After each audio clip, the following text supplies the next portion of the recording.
नमो भगवते वासुदेवाय नमः। श्रीकृष्ण गोविंद। मेरे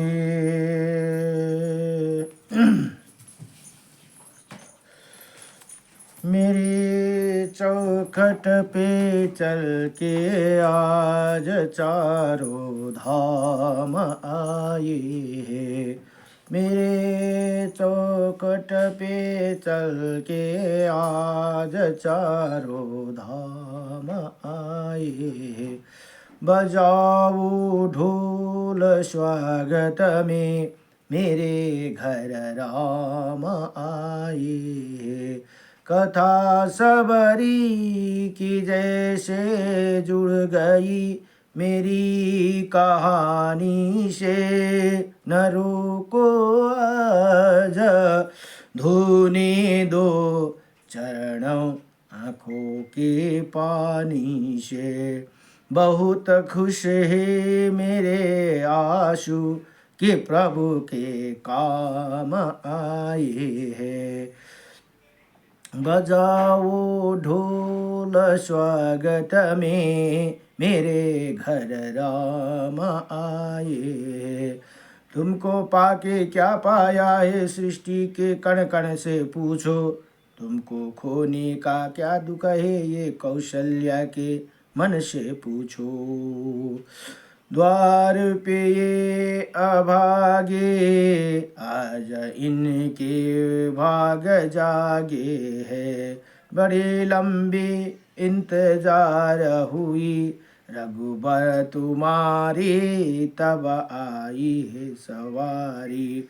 संदेश आज खुशियों के हमारे नाम आए हैं। बजाओ ढोल स्वागत में मेरे घर राम आए। दर्शन पाके अवतारे धनी हुए है नयन पुजारे जीवन नैया तुमने तारी। मंगल भवना मंगलहारी मंगल भवना अमंगलहारी। निर्धन का तुम धन हो राघव तुम्ही ही हो रामायण राघव।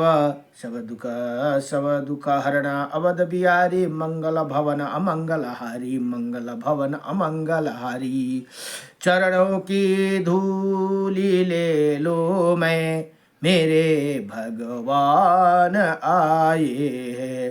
बजाओ ढोल स्वागत में मेरे प्रभु राम आए हैं। मेरी चौखट पे चल के आज चारों धाम आए। बजाओ ढोल स्वागत में मेरे प्रभु राम आए। कथा सबरी के जैसे जुड़ गई मेरी कहानी से। नरों को आज धोने दो चरणों आँखों के पानी से। बजाओ ढोल स्वागत में मेरे प्रभु राम आए हैं। मेरे प्रभु राम आए हैं। जय जय श्री रामचंद्र भगवान को जय। भाइले सानो पारै अब यहाँ श्री ब्रह्माण्ड महापुराणको मध्य भागको तृतीय उपदघादमा अर्जुन के उपाख्यान में यहाँ भन्नुहुन्छ 25 अध्यायको प्रसङ्गमा परशुरामद्वारा शिव की स्तुति और ब्राह्मण बालक की रक्षा भनेर यहाँ बताउनुहुन्छ। अब फेरि वशिष्ठ जी भन्नुहुन्छ उसके बाद उसी भक्ति योग के प्रसन्नात्मा जगतपति भगवान शंकर सब मरुद गणों के साथ परशुराम के सामने प्रत्यक्ष अपने वास्तविक रूप में उपस्थित हुए। तब देवों के देव महादेवा ने तीन नेत्र वाली शिखों में चंद्रमा धारण करने वाले बेल के वाहन वाले करोड़ों मूर्तों के युक्त उन भगवान शंकर को देखकर हड़बड़ाहट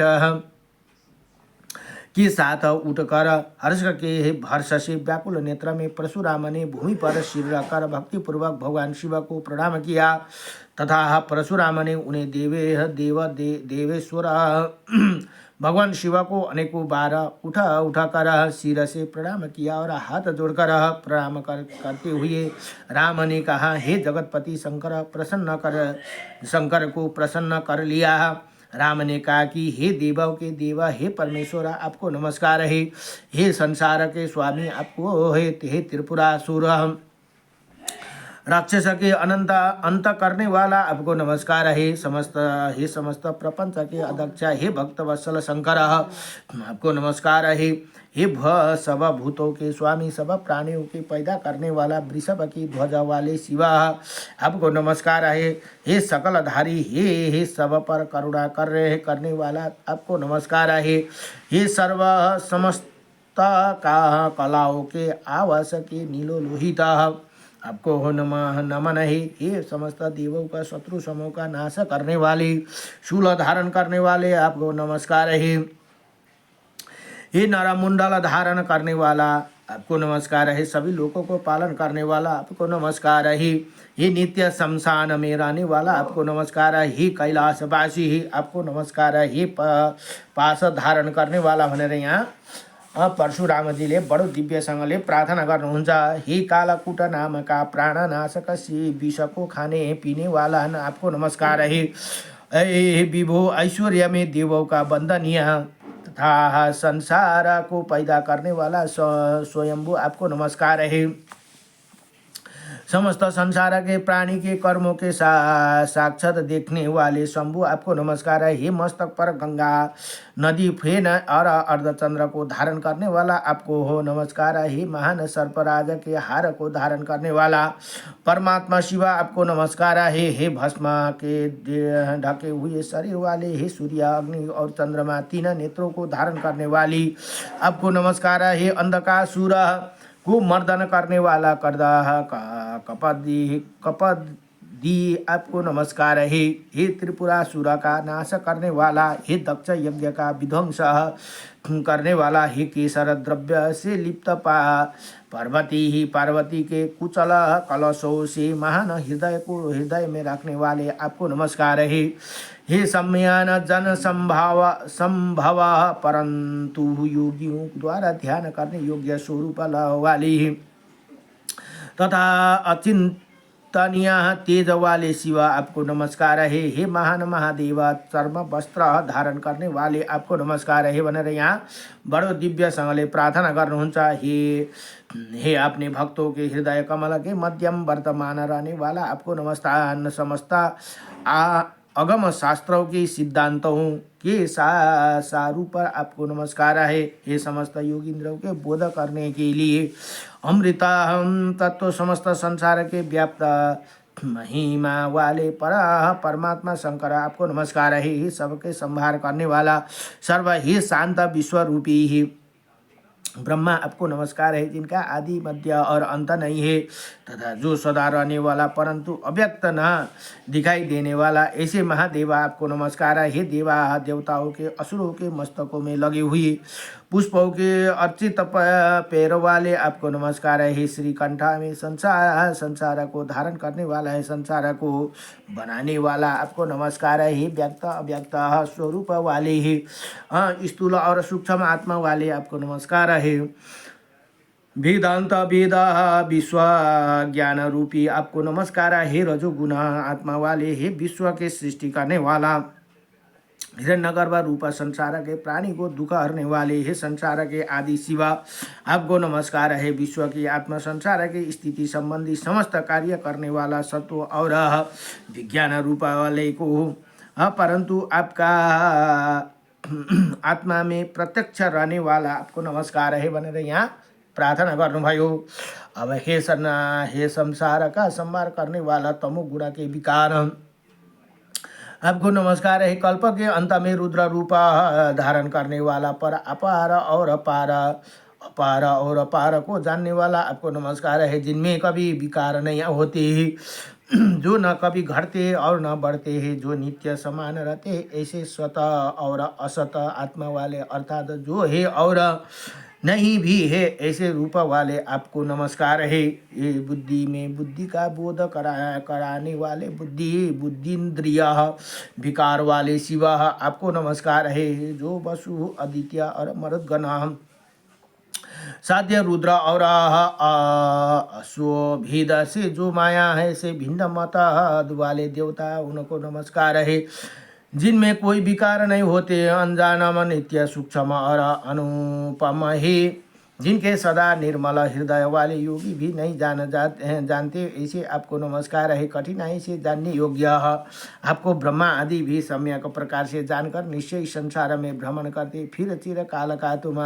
तुम्हारा कर्मात्मा व्यवहार में को नहीं जान पाते हैं। बन रहे यहाँ बताओ भाइयों, अज्ञान में पड़े हुए लोग जब तक आपके चरणों में नहीं आते, वो तब तक वो संसार में भ्रमण कर दे, फिर वो चाहे पंडित हो अथवा मूर्ख हो, वही मनुष्य दक्ष कुशल है, वही कृति धन्य, वही मुनि और वही पंडित है जिसके आपके चरण कमलों को बुद्धि की स्थिति कर दिया है। जो शिव विद्वानों को बहुत ही से सूक्ष्म होने से गहन है, वही सद्भाव में सत्य राज और तम तीनों गुण वाली, वही मुझा मूर्ख द्वारा कैसे जाना जा सकता है।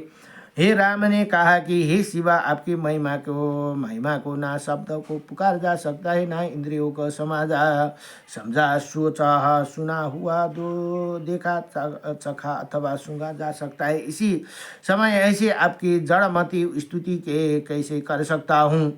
इसीलिए हे महादेव, ना जानते हुए मेरे भक्ति से स्तुति किए जाते हुए आप प्रसन्न हो जाओ, क्योंकि आप निश्चय भक्तों पर प्रेम करने वाला।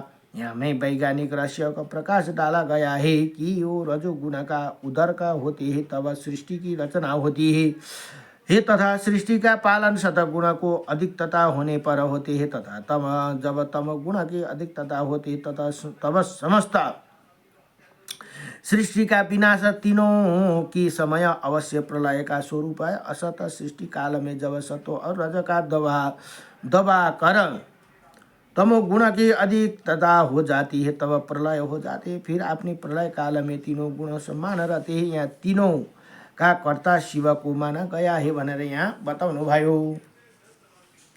भाइ अलि सानो पार्न हो तेरो मोबाइल छ।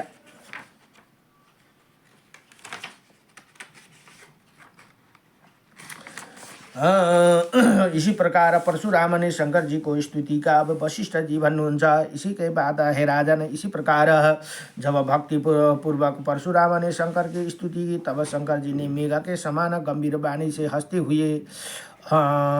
हुए कि सम्मान उनसे बोले।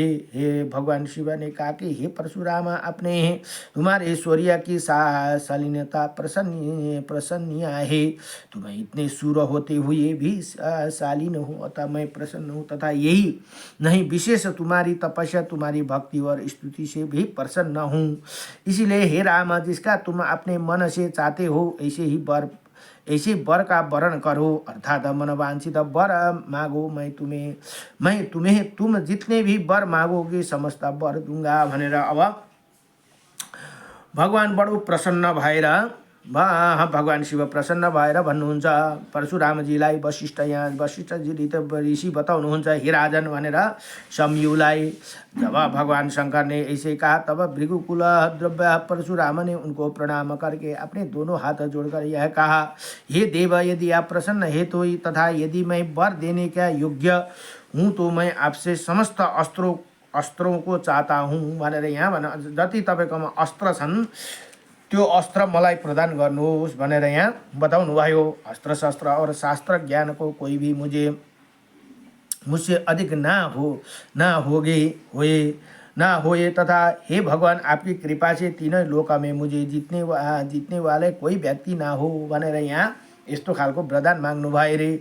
वशिष्ठजी भन्नुहुन्छ कि हे राजन, इसके बाद शंकर जी ने वैसे ही होगा ऐसे कहकर शंभु ने समस्त अस्त्र शस्त्र को क्रमशः मंत्र सहित उनको बनाने की थ्योरी सहित अस्त्र बनानो पनि क्रमशः एक एक करके प्रसन्न होकर परशुराम को दे दिया तथा संप्रयोग अर्थात अस्त्रों को सम्यक प्रकार से प्रयोग करना तथा उनका संहार करना अर्थात उन्हें नष्ट करना, ये सब चारों प्रकार की उन्हें परशुराम को बता दिए। इसी प्रकार प्रसन्न मुख शिव को परशुराम को सब शास्त्र का ग्रहण करा दिया। किसी अस्त्र शस्त्र यंत्र मशीन आदि में चार की प्रकार होते ही एक मंत्र उसके बनाने की थ्योरी अर्थात विचार कर उसका बनाना अर्थात तंत्र जिसे आजकल प्रैक्टिकल कहा जाता है, फिर उसे सम्यक प्रयोग का बात आती है थे तथा अंत में अस्त्र शस्त्र के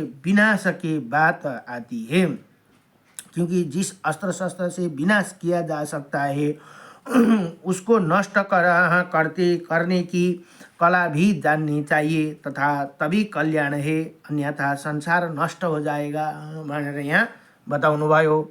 अब असंग वेग शुभ्र शव मधु ध्वज रथोत्तम बाण को धारण करने वाला तारकस और 2 अक्षय बाण शंकर जी ने परशुराम को दिए तथा अभेद अजर दिव्य दृढ़ प्रयत्न जल वाला विजय धनुष दिया तथा सब शस्त्रों को सहन करने वाला रंग बिरंगा महाधन नाम का कवच प्रदान किया। हे राजन, युद्ध में जिस पृथ्वी पर कोई ना जीत सके ऐसे अनुपम शौर्य तथा अपनी इच्छा से प्राणों को धारण करने वाला शांति भी प्रदान की। बीज मंत्र द्वारा उनके नाम से समस्त संसार में होने वाला ख्याति और तप का महान प्रभाव, ये सब कुछ शंकर ने परशुराम के लिए प्रदान किया। इसके बाद हे राजन, अपने लिए यथोचित्त अपार भक्ति प्रदान कर समस्त भूतों और देवों सहित चंद्रशेखर उसी शरीर में अंतर्ध्यान हो गए। उसके बाद परशुराम सब मन वांछित वरों को पाकर कृत्य हो गई। भगवान शंकर के अदृश्य हो जाने पर परशुराम ने इंद्र से कहा कि हे इंद्र, मेरे लिए आपने ये सब रथ चापादिक की तक रक्षा करनी है। जब तक मेरे कृत्य इसे द्वारा हो तब मैं तुम्हारे स्मरण करूँगा। तब रथ चपादी को मेरे पास ले आना भनेर यहाँ बताउनु भयो।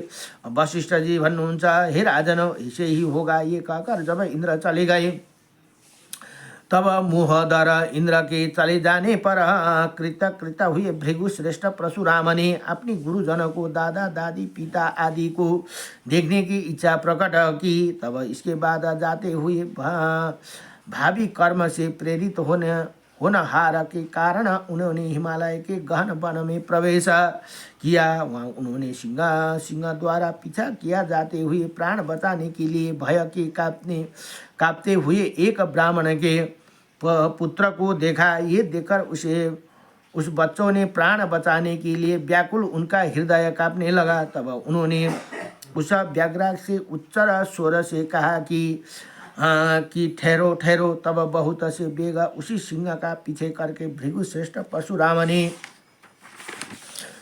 वन में अति भीषण घोर श्रदोल के पास पहुँचे। व्याघ्र द्वारा पीछा किया जाता हुआ भागता हुआ गहन वन में प्राण भय से आतुर ब्राह्मण पुत्र डरा हुआ गिर गया। विनया विप्र तनया के प्राण बचाने की इच्छा से परशुराम की उसी समय क्रोध से आंखें लाल हो गए। तब उन्होंने तृण की मूल घास का तिनका हाथ में लेकर उसे कुश के अस्त्र में आमंत्रित किया। तब तक बलवान लड़क बाघ ने उसे गिरे हुए ब्राह्मण सुता पर आक्रमण कर दिया।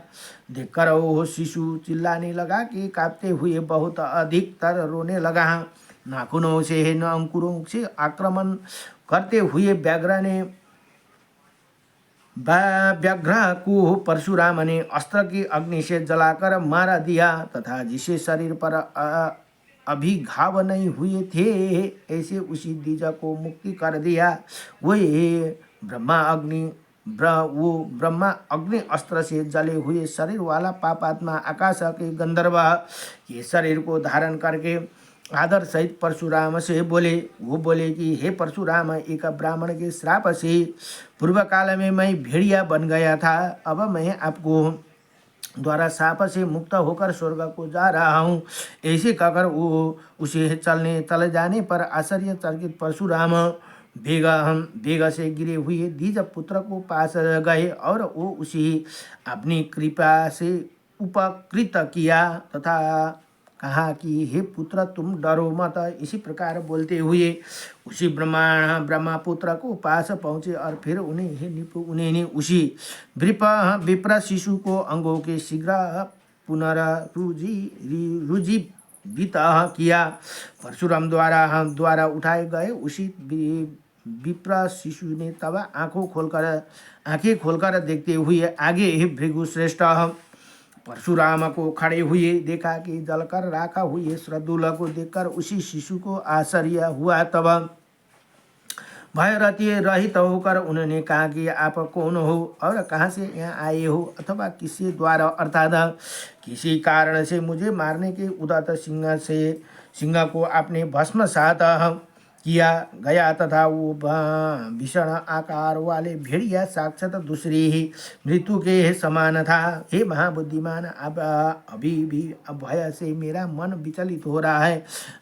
उसके मर जाने पर भी मुझे सब दिशाओं के वही दिखाई दे रहे। मैं अतः मैं आपकी अपने माता पिता मित्र और गुरु मानता हूँ, क्योंकि परम आपत्ति में गिरते हुए मुझे आपने ही बचाया है। उसी विप्र सुत ने अपनी परिचय बताते हुए कहा कि शांता नाम के कोई महातपस्वी मुनिवर थे। मैं उनका पुत्र हूँ और मैं शालिग्राम जाने की इच्छा से तीर्थार्थी था। वहाँ से गंधमादन पर्वत को देखा का इच्छुक मैं यहाँ आ गया। फिर अनेकों मुनियों द्वारा पूजनीय पुण्य बद्रिका आश्रम में जाना चाहता था कि हिमालय पर्वत पर मार्ग भूलकर मैं रम्य प्रदेशों को देखने से प्रसन्न होकर इसी गहन वन में घुस गया तथा यहाँ में व्याघ्र और भेड़ियों के भयभीत हो यहीं पर गिर गया और वहाँ पर अब आपके मुझे उठा लिया। दयालु पिता के द्वारा जो पुत्र को प्रेम दिया जाता है वही प्रेम आपने मुझे दिया है। यही मेरे समस्त वृत्तांत है जिस सबको मैं आपका बता दिया भनेर यहाँ भन्नु। तब वशिष्ठ जी ऋषि भन्नुहुन्छ, इसी प्रकार जब उस बालक ने अपने सब वृत्तांत बता दिया तब हे राजन परशुराम ने भी उसके द्वारा पूछा गया समस्त वृत्तांत को क्रम अनुसार बता दिया। इसके बाद वो दोनों एक दूसरे से प्रेम पूर्वक कहते हुए थोड़ी देर ठहर कर वहाँ जाने की इच्छा करने लगा। फिर उस बालक के द्वारा अनुसरण क्रिया जाते हुए वो परशुराम उसी गुफा के मुख से निकलकर प्रसन्न चित्त होकर अपने पिता के आश्रम और चले पड़े। शरीर पर बिना किसी घाव वाले वो बालक जिसे व्याघ्र ने भूमि पर गिरा दिया था तथा परशुराम ने जिसे बचाया था और व्याघ्र को मार दिया था, इसलिए हे राजेंद्र उसी विप्र पुत्र का वही नाम अकृत वर्ण इसी पृथ्वी पर प्रसिद्ध हुआ। अकृत वर्ण नाम गरेर प्रसिद्ध भए। उसी समय वो राम की छाया के समान पृथ्वी पर छाता बन गया, अर्थात उनका हम परम भक्त बन गया। और हे राजन वही फिर परशुराम का सब अवस्थाओं के अच्छा मित्र बन गया। वशिष्ठ जी ने कहा, ऋषि भन्नुहुन्छ, हे राजन उसी बालक द्वारा अनुगत परशुराम ने अपने दादा भृगु के पास पहुँचे। वही दोनों प्रेम करने वाले परदादा परदादी के आशीर्वाद के अभिनंदित हुए। वहाँ पर कुछ दिनों उनका प्रिय करने की इच्छा से परशुराम ने और अति अकृति वर्ण ने निवास किया। उसके बाद उन्हें परदादा और परदादी भृगु पत्नी दोनों की अनुमति ले महामुनि च्यवन के आश्रम में जाकर उन्हें शिष्यों को सम्मिलित हो गई। तब अपने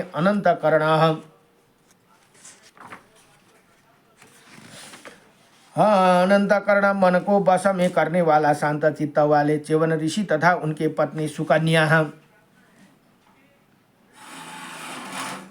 हाँ, सुकन्या से वो महात्मा परशुराम बोले। उन दोनों च्यवन ऋषि और सुकन्या के प्रति युक्त वचनों से सम्यक प्रकार से अभिनंदन परशुराम तपोनिधि महर्षि ओर्वा को देखने की इच्छा से महर्षि ओर्वा के आश्रम पहुँचे। हे राजन, उन्हीं महर्षि ओर्वा को अभिवादन करके और उनसे आशीर्वाद प्राप्त करके फिर उनमें प्रेम और उन्हें परशुराम ने वहाँ कुछ दिन निवास किया। वहाँ उन महर्षि ओर्व द्वारा विदा किया गया परशुराम ने श्रीमान अति आकृति वर्ण के साथ महर्षि ऋचिका के भवन में आनंद के साथ प्रस्थान किया। पिता के भी पिता दादा के चरणों के अलग अलग दोनों को ही विनय बोले नमन किया। तब हे नृप, उन दोनों का हर्ष और आशीर्वाद के साथ अभिनंदन किया। उन दोनों ने उनका कुशल क्षेम व्यवहार आदि के बारे में पूछा तो वही क्रमशः से भी हुआ। उन्होंने किया, सब अपने समाचार बता दिया। अतः वो सब कुछ दिन रहकर उनकी अनुमति से परम प्रसन्नता पिता और निवास स्थान पर पहुँचे। हे राजन, वही पिता माता के पास पहुंचकर भृगुनंदन परशुराम ने उत्तम आश्रम को असीम उन दोनों के पैरों में गिरकर अथा यथावत उनकी वंदना की। वहाँ पर इसे गिराकर प्रणाम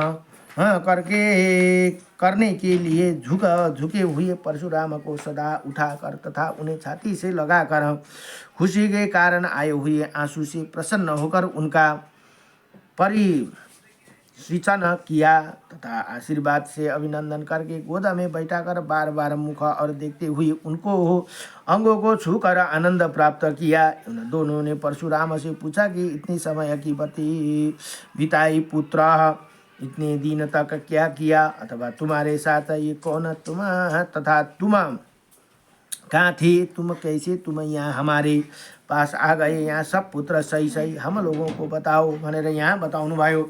इसी प्रकार श्री ब्रह्मांड महापुराण को वायु प्रोत मध्य भाग तृतीय उपदगाधमा